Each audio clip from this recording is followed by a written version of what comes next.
mwongozo wangu wa Kiingereza ili tuweze kuenenda sambamba moja kwa moja katika maneno ambayo tunayazungumzia na kuyasoma.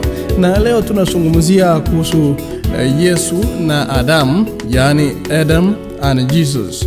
Na katika wazo hili mpendwa, katika wazo hili ama mwongozo huu tutazungumzia mambo mengi kuhusu huyu Yesu na Adamu, na ni kwa nini tunazungumzia hao wawili. Fungu letu la kukariri, ningependa nifungue Biblia yangu katika lugha ya Kiswahili, Romans 5 verse 1 and 2 katika lugha ya Kiswahili ili niweze kusoma moja kwa moja pamoja nawe. Lakini ninapoendelea kufungua somo hili, ningependa nikufahamishe kuwa Mungu wetu amekuwa ni wa ajabu. Mungu wetu amekuwa ni wa muhimu katika maisha yetu, na tumewahi kuona mkono wake kwa kila hali. Maandiko matakatifu katika lugha ya Kiswahili, Romans chapter 5 verse 1 and 2 inasema, basi kwa kuwa tumekwisha kuhesabiwa haki kwa imani, tuna amani na Mungu kwa ajili ya Bwana wetu Yesu Kristo. Kwa kupitia kwake tumepata njia ya kufikia neema hii ambayo inatuwezesha kusimama imara, tukifurahia tumaini letu na kushiriki utukufu wa Mungu. Ndugu mpendwa, Paulo anapoyazungumzia maneno haya mawili matatu, Paulo amebainisha wazo kwamba kuhesabiwa haki au kukubaliwa na Mungu hupatikana tu kupitia imani katika Yesu Kristo, kwa maana haki yake pekee ndiyo itoshayo kutupatia upatanifu sahihi pamoja na Bwana wetu. Katika maneno mapana mpendwa, ni kusema kuwa akijenga kweli hiyo Paulo sasa anafafanua zaidi katika mada hii, akionyesha kwamba wokovu unapaswa upatikane kwa imani na wala si kwa matendo, wala hata isingewezekana kwa mtu fulani, yani mwenye haki kama Ibrahimu. Paulo anarejea vile vile nyuma kuangalia picha pana katika kile kilichosababisha dhambi na mateso na mauti, na jinsi ufumbuzi unavyopatikana katika Kristo na kile ambacho ametenda kwa ajili ya jamii ya wanadamu. Ndiposa ninakupeleka moja kwa moja katika lugha ya Kiingereza, anasema through the fall of one man, yani kupitia anguko la mtu mmoja Adamu, jamii yote ya wanadamu walikabiliana na hukumu, wakakabiliana na kutengwa, wakakabiliana na mauti, na kupitia ushindi wa mtu mmoja ambaye ni Yesu, ulimwengu wote uliwekwa katika hadhi mpya mbele ya Mungu. Kwa hivyo mpendwa msikilizaji na mtazamaji, kwa imani mwongozo unaendelea kusema kuwa kwa imani katika Yesu, kumbukumbu ya dhambi zao na adhabu inayostahili dhambi hizo mpendwa ingeweza kufutwa, ingeweza kusamehewa na ingeweza kuachiliwa. That is why Paul now contrast Adam and Jesus. Ndio maana anamtofautisha Adamu na Yesu huyu Paulo, akionyesha jinsi Kristo alivyokuja kubadilisha kile alichofanya Adamu, na kuonesha kwamba kwa imani wahanga wa dhambi ya Adamu mpendwa wangeweza kuokolewa kupitia Yesu Mwokozi. Sasa msingi wa haya yote ni msalaba wa Kristo na mauti yake na mbadala yaliyofanyikia hapo mpendwa, yanayofungua njia kwa ajili ya kila mwanadamu. Kila mwanadamu hapa, kama umekuwa pamoja nami wakati uliopita, hapa tunamaanisha ikiwa ni Myahudi au Myunani, wote ili waweze kuokolewa na Yesu ambaye kwa damu yake aliwaletea kuhesabiwa haki, aliwahesabia haki wale wote wanaomkubali. Kwa hakika mpendwa, this theme, hii mada inayofaa kufafanuliwa, kwa sababu mpendwa ndiyo msingi wa matumaini yetu yote kama sisi binadamu. It is the foundation of our hope. Lakini tumezungumzia jambo linaloitwa kuhesabiwa haki kwa imani. Sasa waliohesabiwa haki kwa imani, hilo ni kumaanisha namna gani? Nataka turejelee kitabu cha Warumi 5 mstari wa 1 hadi wa 5. Na tunapotizama mpendwa, tunapotizama Biblia katika mstari wa 1 hadi wa 5 inazungumzia kuwa na imani na Mungu. Na tunapoendelea kutafakari hayo, kimsingi tukiisha kuhesabiwa haki, mpendwa, umaanisha baada ya kuwa tumehesabiwa haki. Kitenzi hiki cha Kiyunani unaisha tendo kuwa limekamilika tukiisha kuhesabiwa. Maana mstari wa kwanza unasema basi kwa kuwa tumekwisha kuhesabiwa haki kwa imani. Hiyo ni kumaanisha kuwa tumetangazwa kuwa wenye haki na tumetazamwa kama wenye haki, sio kupitia matendo yoyote ya sheria, bali kupitia sisi kumpokea Yesu Kristo. Kwa hivyo unapotizama hapa Biblia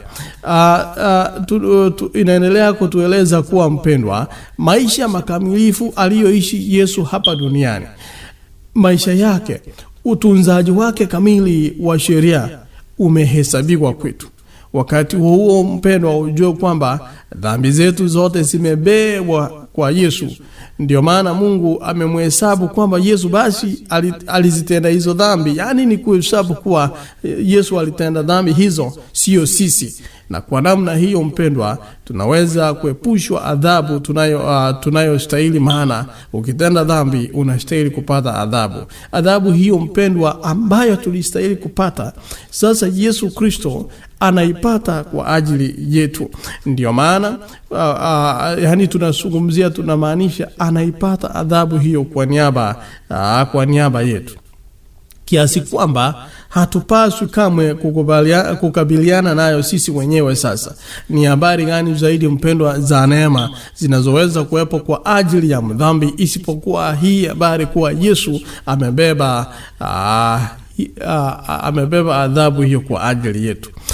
Mpendwa, kuna jambo jingine nataka kutoa hapa, kuwa wakati huo mpendwa, tunapozungumza kuna mambo ambayo yanajitokeza hapa katika mstari wa 3. Biblia inasema zaidi ya hayo pia tunafurahia mateso yetu kwa sababu tunafahamu kuwa mateso huleta subira. Mpendwa, neno la Kiyunani ambalo linatafsiriwa hapa mfurahi katika Warumi 5 mstari wa 3 ndilo linalotafsiriwa kama kufurahi. Mtu yani mfurahi, kufurahi. Na katika Warumi 5 mstari wa 2 inaanza kwa kupitia kwake tumepata njia ya kufikia neema. Ni kumaanisha, mpendwa, endapo likitafsiriwa kwa kufurahi, basi kama ilivyo katika baadhi ya fasiri za maandiko, linaonekana hapa bayana zaidi. Kwa nini? Watu waliohesabiwa haki wanaweza kufurahi. Wanaweza kufurahi katika dhiki. Kwa nini? Kwa sababu wameelekeza imani na tumaini lao katika Yesu Kristo. Kwa hivyo watu hawa, mpendwa, wanahakika kwamba Mungu atatenda mambo yote kwa ajili ya kuwapatia mema. Kwa hivyo ikiwa watu wanasema kuwa Mungu ameniletea shida, Mungu atatenda mambo yote kwa ajili ya kukupatia mema. Watahesabu kuwa heshima kuteseka kwa ajili ya Kristo. Na ukikumbuka maneno haya vile vile yanajirudia katika kitabu cha Petro wa kwanza 4 mstari wa 13. Niposha katika mwongozo wangu wa kusoma Biblia wa Kiingereza unasema hapa kuwa they have confidence that God will work all things for good. They will consider it a honor to suffer for Christ's sake. Mpendwa, kuna mambo matatu vile vile ningependa tuyaangalie katika mafungu haya, fungu la 3, la 4 na la 5. Jambo la kwanza ni subira, yani patience. The Greek word inamaanisha humophone, inamaanisha steadfast endurance. Steadfast endurance hapa katika subira, mambo matatu yanazungumziwa. Kwanza ni subira, yani ustahimilivu imara. Hii ni aina ya ustahimilivu, mpendwa, ambao dhiki ujenga ndani ya yule adumishaye imani na asiyepoteza mtazamo wa tumaini alilonalo katika Kristo. Ndio maana hata katikati ya majaribu na mateso yanayoweza kufanya maisha kuwa yenye kuhuzunisha sana nyakati fulani, watu hawa wanafurahi. Kwa hivyo what develops, patience develops. Jambo la pili analolizungumzia hapa, mpendwa, ni udhabiti wa moyo, yani experience. The Greek word translated as dokim means literally the quality of being approved. Yaani kimsingi inamaanisha hali ya kudhibitishwa. Kwa hiyo tabia mpendwa, au namna mahususi zaidi, tabia iliyodhibitishwa, yule mtu ambaye amevumilia majaribu kwa ustahimilivu anaweza kujenga tabia bora inayokubalika. Kwa hivyo through that experience anaweza kudhibitishwa. Na jambo la tatu analolizungumzia hapa ni hope, yani endurance. Mpendwa, kwa asili ya yani tumaini, samahani, kwa ajili ya ustahimilivu pamoja na kukubalika, neno ambalo linaletwa ni matumaini. Na tumaini hili linapatikana kwa Yesu, katika Yesu na ahadi ya wokovu katika yeye. Kwa hivyo mpendwa, madamu tunaendelea kumshikilia Yesu katika imani, tunapoendelea kumshikilia Yesu katika toba, katika utii, tuna kila kitu cha kutumaini. Jambo la tatu, tulipokuwa tungali wenye dhambi. Wale wanaangalia mwongozo wako kupitia siku ya kwanza, ya pili au Jumatatu. Sasa niko katika sehemu ya Jumatatu. Na hiyo inasema while yet sinners, na tunaingia katika mstari wa 6 na hadi wa 8 katika kitabu hicho cha Warumi. Biblia inatuambia nini mpendwa kuhusu tabia ya Mungu, na ni nini zimejaa tumaini tele kwa ajili yetu katika maandiko haya matakatifu? Mstari wa 6 anaanza kwa kusema, tulipokuwa tungali wanyonge, wakati aliochagua Mungu, Kristo aliwafia wenye dhambi. Ni vigumu sana kwa mtu kujitolea kufa kwa ajili ya mwenye haki, ingawa yawezekana mtu akajitolea kufa kwa ajili ya mtu mwema. Lakini Mungu anaudhihirisha upendo wake kwetu kwamba tulipokuwa tungali wenye dhambi, Kristo alikufa kwa ajili yetu. Haya ni maneno yanayojidhihirisha mpendo, mstari wa 6 hadi wa 9 ambao nimesoma. Nataka kusema kuwa wakati ule Adamu na Hawa kwa fedhea na katika namna isiyo sameheka mpendwa, walipoasi agizo la kiungu, Mungu alichukua hatua za kwanza ili aweze kuleta upatanisho. Kuanzia wakati huo mpendwa, ningependa kusema kuwa Mungu amechukua hatua ya kwanza katika kuandaa njia ya wokovu na katika kuwalika wanaume na wanawake waweze kuikubali. Kwa hivyo hata ulipowadia utimilivu, ukisoma Wagalatia 4 mstari wa 4 inasema ulipowadia utimilivu wa wakati, Mungu alimtuma mwanawe. Kwa hivyo mpendwa, katika usiku ule wa mkesha wa kuondoka kwa Misri, kumbuka damu zenye dhidi ya ghadhabu iliyowapata wazaliwa wa kwanza wa Misri, ile damu iukumbuke.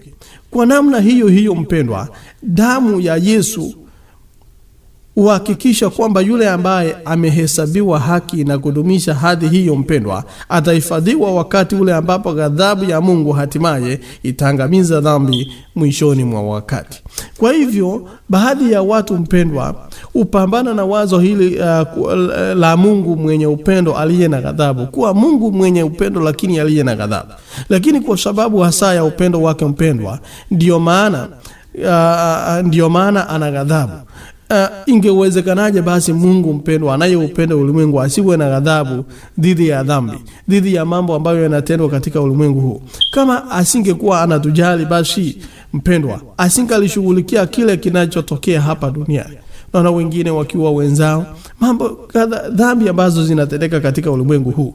Mpendwa, hebu angalia kila mahali ulimwenguni na uone jinsi ambavyo dhambi imefanya kwenye uumbaji wake. Angalia tu yale ambayo dhambi imefanya. Basi ingewezekanaje Mungu asiwe na ghadhabu dhidi ya uovu na uharibifu huo? Hayo ni maneno ya kutafakari. Lakini baadhi ya wafafanuzi wengine mpendwa, katika mstari huu wa 10 Warumi inasema, kwa kuwa kama tulipokuwa maadui wa Mungu tulipatanishwa kwa kifo cha mwanae, bila shaka sasa kwa kuwa tumepatanishwa tutaokolewa kwa uzima wake. Wengine wafafanuzi wameona kuwa inarejea hii ya maisha aliyoishi Kristo hapa duniani, wakati ambapo alidhihirisha tabia ya utimilifu ambayo sasa amejitolea kutuhesabia sisi bure.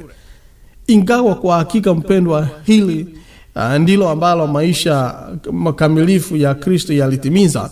Hapa Paulo anaonekana kusisitiza ukweli kwamba wakati ambapo Kristo alikufa, naendelea kusoma kwa Ibrania 7:25, alifufuka tena yu hai milele zote. Kwa hivyo mpendo, kwa kuwa anaishi tumeokolewa. Ningependa kurudia kwa kuwa anaishi sasa tumeokolewa. Kama angelibaki kule kaburini mpendwa, matumaini yetu yangelitoweka pamoja naye kaburini. Lakini unaposoma mstari wa 11 anasema, na sivyo tu bali pia tunamfurahia Mungu katika Bwana wetu Yesu Kristo, ambaye kwa ajili yake tumepokea upatanivu wetu. Kwa hivyo mpendwa, kama vile ambavyo tumesoma, inaendelea Biblia kueleza sababu tulizonazo zinazotufanya kufurahi katika Bwana, na hilo ni kutokana na kile ambacho Yesu ametimiza kwa ajili yetu. Maana amesema kwa ajili yake tumepokea upatanisho wetu. Hayo ni mambo ya ajabu ambayo yametendeka katika maisha ya binadamu. Ndipo sasa, baada ya kuzungumzia basi tulipokuwa wadhambi, Yesu yaani Mungu akachukua hatua ya kwanza kuja kututafuta. While yet sinners, tulipokuwa wadhambi, akatuma mwana wake ili aje atufilie. Kwa nini mwanake aje atufilie? Death through sin. Siku ya Jumanne hapo katika mwongozo wako wa Kiingereza inasema death is an enemy, the ultimate one. Wakati huu ninapozungumza, kuna wale ambao wanaomboleza wapendwa wao. Kuna wale ambao wanaomboleza marafiki zao. Kuna wale ambao wameomboleza jamaa zao ambao wamelala. Mpendwa, mauti ni adui. Hakika kila mtu duniani amejua kuwa mauti ni adui ambaye ni mkuu kabisa. Mungu alipoumba familia ya wanadamu mpendwa, alikusudia kwamba washirika wake waweze kuishi milele. Hakukusudia kuwa watu wafe. Kwa hivyo mpendwa, isipokuwa wachache, wanadamu hawapendi kufa. Kuna wachache wangependa kufa, lakini kwa hali ya kawaida wanadamu hawapendi kufa. Na wale basi wanaopenda mpendwa, ufikia hatua hiyo tu kwa sababu ya uchungu na mateso makubwa ya kibinafsi. Lakini mpendwa, ningependa niseme kwa mauti upingana na asili yetu ya msingi kabisa. Na hiyo ni kwa vile tangu mwanzo tumeumbwa ili tuishi milele. Mauti hayakupaswa kujulikana kwetu kabisa. And that is because from the inception we were created to live forever.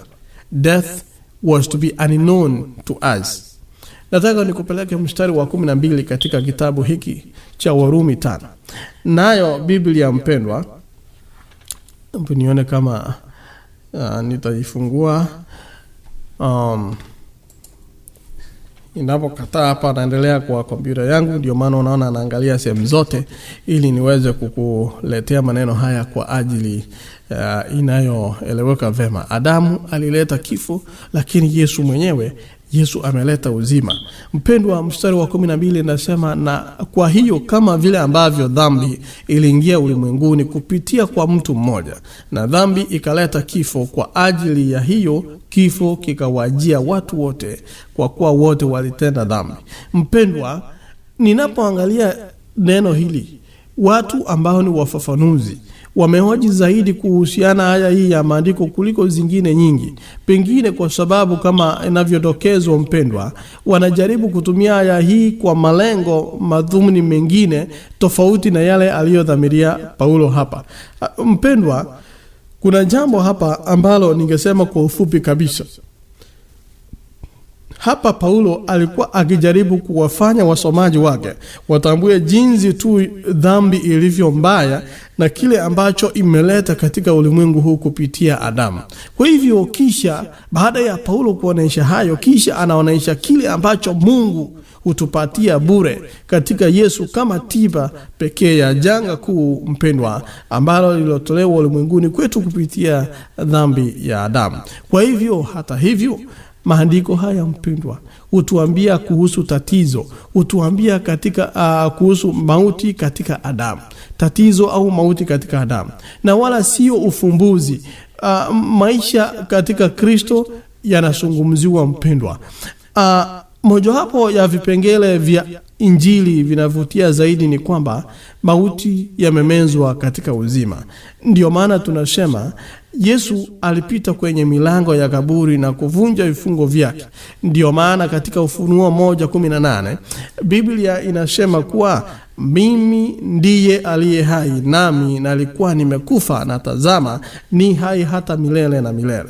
Mpendwa, maneno hayo anayasema Yesu mwenyewe. Kwa Kiingereza kama hujapata vema, anasema I am he that liveth and I was dead, and behold, I am alive forevermore, amen, and I have the keys of hell and of death. Because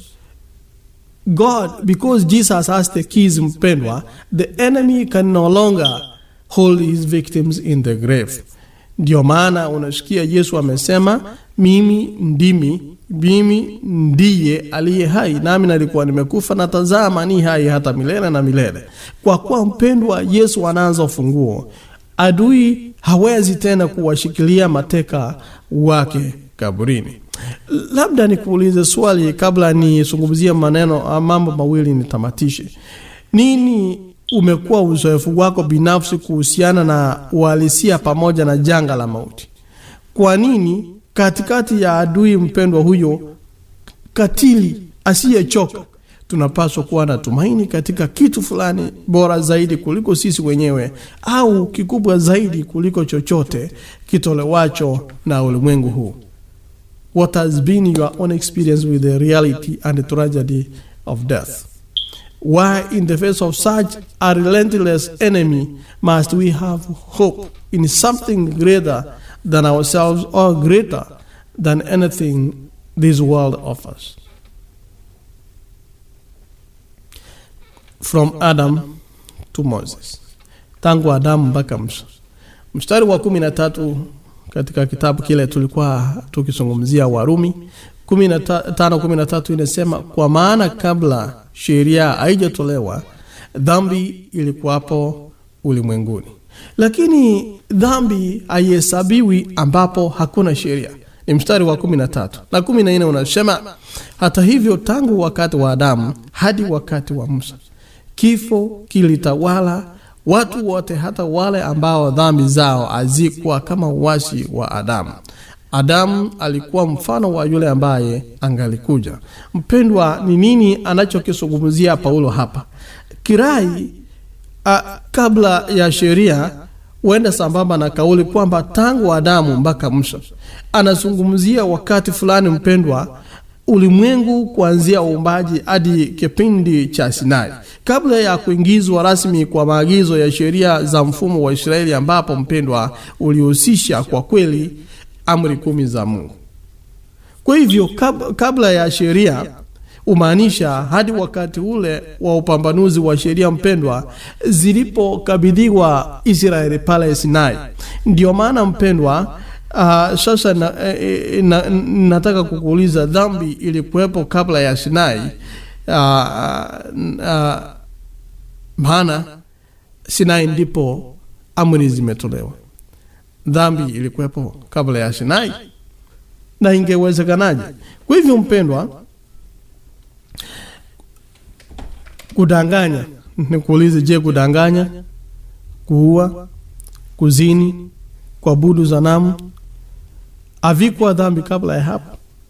Hayo ni maswali ya kujiuliza. Hakika vitendo hivi mpendwa vilikuwa dhambi. Ni kweli kwamba kabla ya Sinai jamii ya wanadamu kwa ujumla ilikuwa na ufunuo hafifu juu ya Mungu, lakini ni dhahiri walijua mambo ya kutosha kuwajibishwa. Mungu ni mwenye haki mpendwa, na hata mwadhibu yeyote kwa uonevu. Kwa hivyo watu walioishi kwenye ulimwengu ule kabla ya Sinai walikufa, na wajua walikufa. Kama anavyoeleza Paulo hapa sasa mpendwa, mauti yaliwapata wote. Ndiyo tumeyasoma hapa. Mauti yaliwapata wale watu hata kabla amri 10 hazijatolewa. Wale watu walikufa.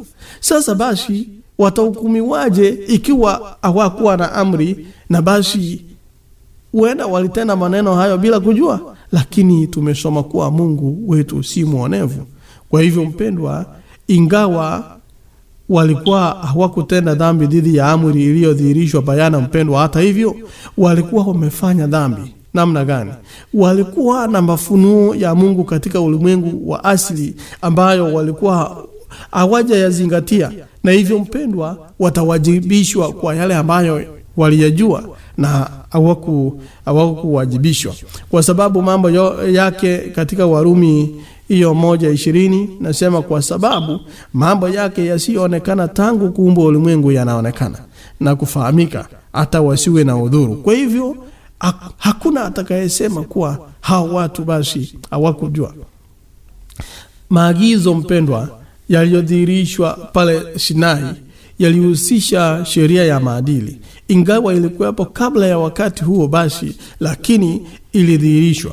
Hii ilikuwa mara ya kwanza hata hivyo kwa mujibu wa Biblia, ambapo sheria hii iliandikwa na kutangazwa kwa mapana. Ilikuwepo, lakini huu ndio wakati ama mara ya kwanza katika Biblia ambapo sheria hii mpendwa inaandikwa na kutangazwa kwa mapana.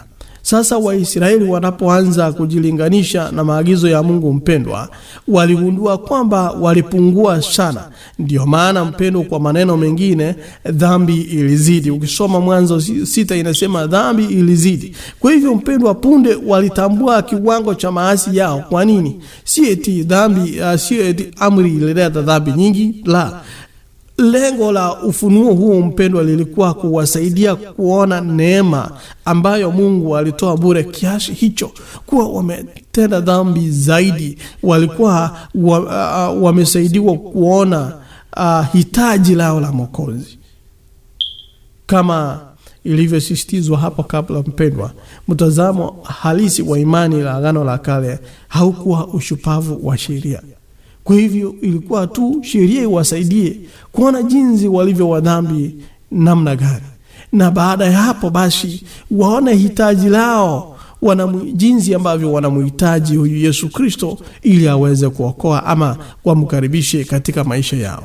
Ndio maana natamatisha nikizungumzia Adamu wa kwanza na Adamu wa pili. Yaani Adamu wa kwanza ikiwa ni yule aliumbwa akaleta dhambi, na kupitia kwa dhambi kifo kikatujia. Sasa Adamu wa pili ambaye sasa ni Yesu, kupitia kwa mtu mmoja ambaye ni Yesu tukapata wokovu. Ndio maana nazungumzia Yesu sasa kama Adamu wa pili. Kwa nini unamuita Adamu wa pili? Ningependa tusome moja kwa moja mstari wa 18 na 19. Biblia inasema hivi: basi tena kama kwa kosa moja watu wote walihukumiwa adhabu, kadhalika kwa tendo moja la haki watu wote walihesabiwa haki yenye uzima. Kwa sababu kama kuasi kwake mtu mmoja watu wengi waliingizwa katika hali ya wenye dhambi, kadhalika kwa kutii kwake mtu mmoja watu wengi wameingizwa katika hali ya wenye haki.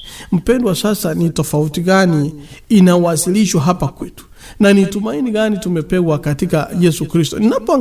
Angalia Biblia yako mpendwa. Fungua Warumi 5:18 hadi 19.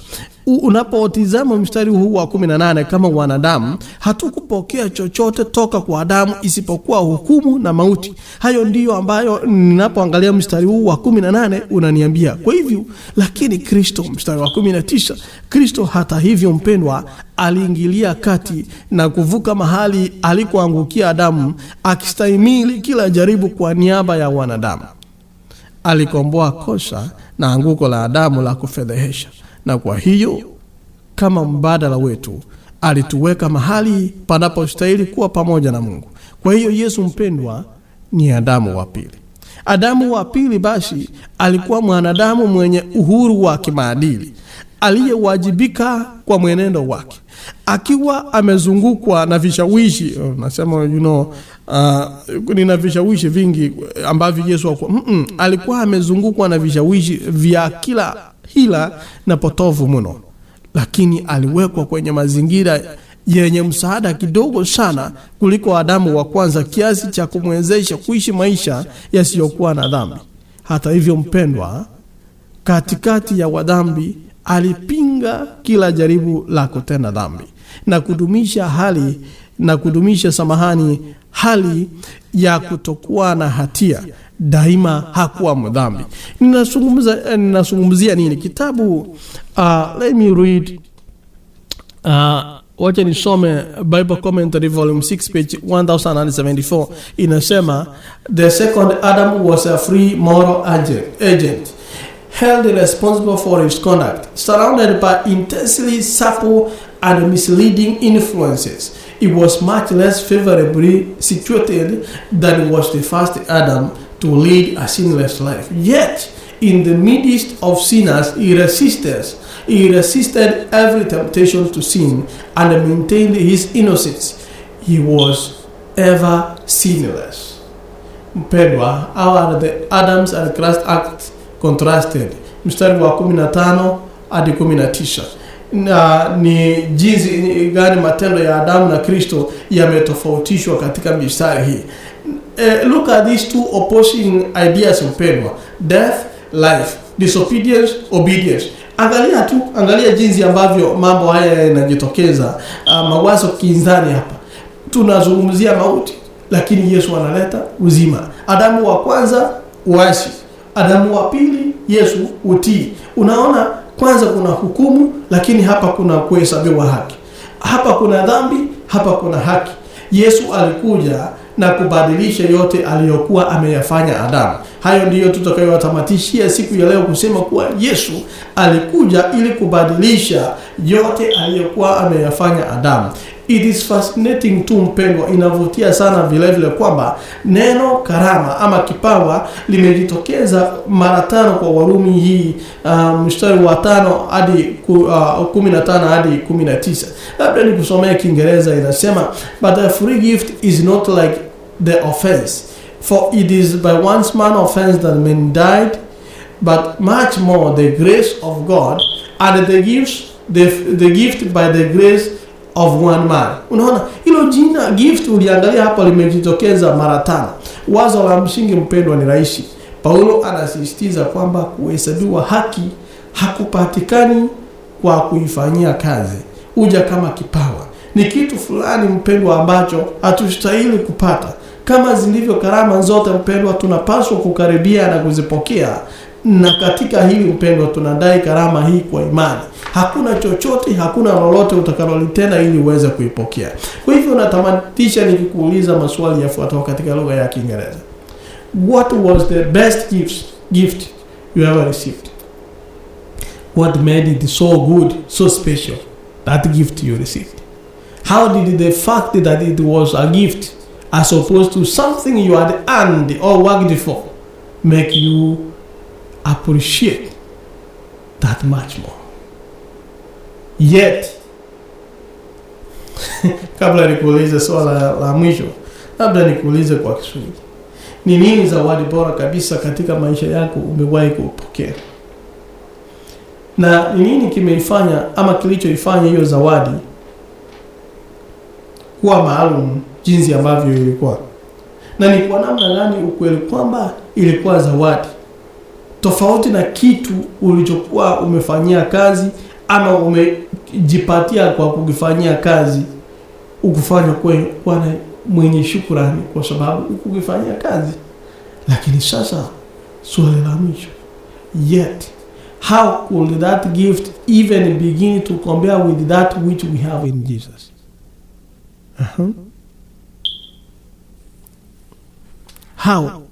How could that gift even begin to compare with the gift that we have in Jesus?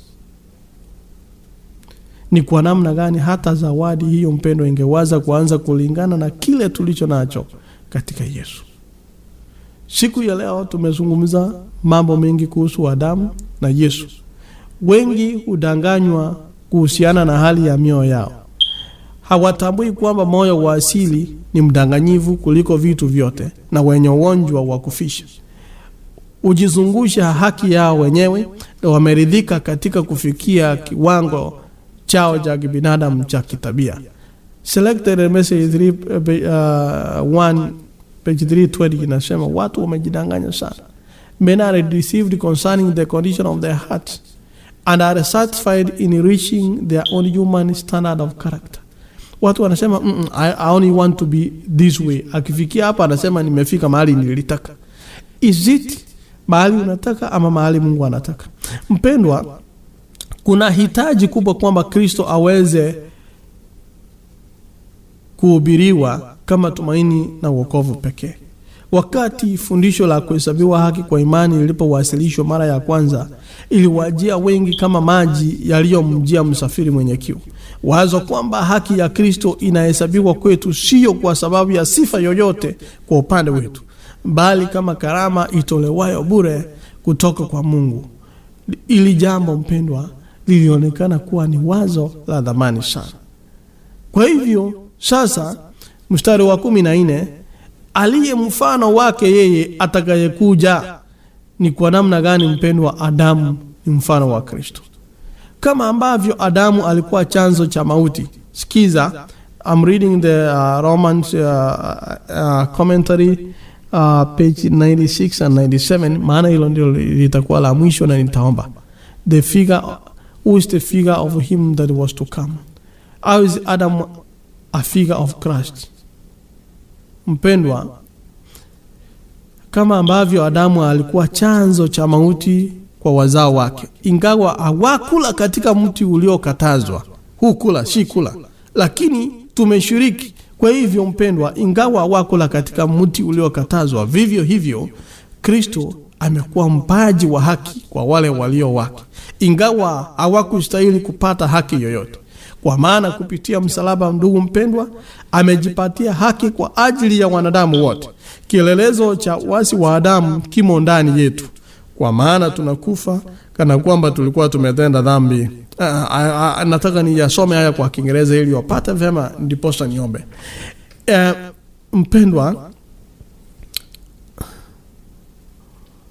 for through the cross he has secured righteousness for all men. The figure of Adam's transgression is in us. For we die just as though we had sinned as he did. The figure of Christ is in us.